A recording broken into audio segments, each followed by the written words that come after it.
I can still smell the iron. That's always how the memory begins, a metal tang crawling up my throat, even before I recall the blood or the ash or the blue-flamed man who called himself Fendsmul. 3 months ago, Site 19's mailroom tossed a novelty pack onto my desk. Instant Demon, just add blood. 15 times 10 times 3.5 centimeters of gray talcum fine dust, plus a plastic vial of imitation blood. A pair of cartoon devils grinned on the label. I followed the booklet exactly, poured the powder in a ring on the lab bench, pricked my thumb, scrawled my name. Steam rose. 20 minutes later, a red mist coalesced into a goat-horned gentleman visible only to me. He bowed, quoted Dr. Faustus, and asked what my fainting soul desired. For 2 hours, he fetched phantom coffee, rearranged invisible paperwork, and answered every question with the same pre-recorded bark whenever I probed his origin. Leave these frivolous demands which strike a terror to my fainting soul. When he evaporated, the coffee cup was back where it started, and my lab coat was perfectly dry.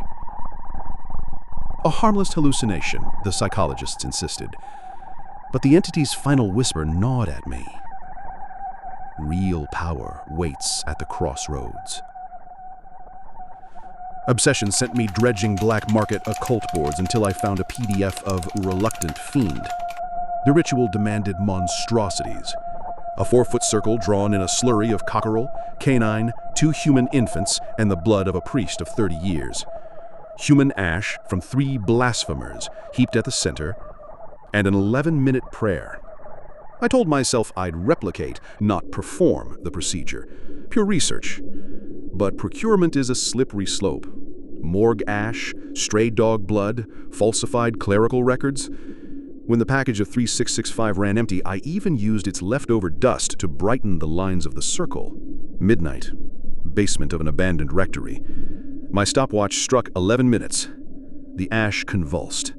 Blue fire licked upward, and Fendsmul stepped out. A tall Irishman whose calves melted into hare's legs, fingers jointed like a lemur's.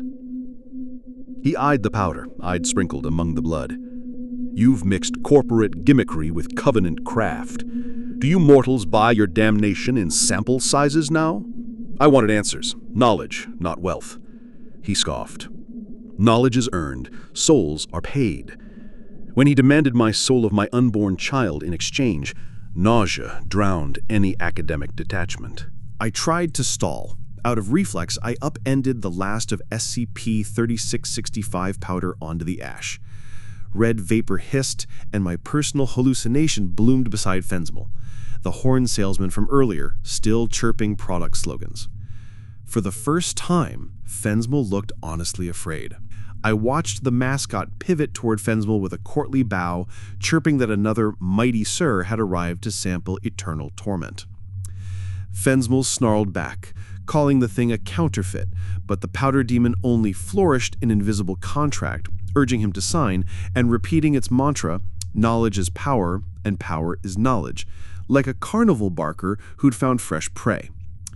The circle's boundary flickered. Illusions are supposed to be private, but the mix of reagents must have stitched perceptions together.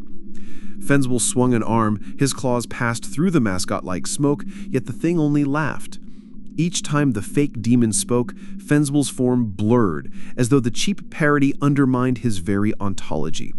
Then the mascot turned to me, smile widening beyond anatomy.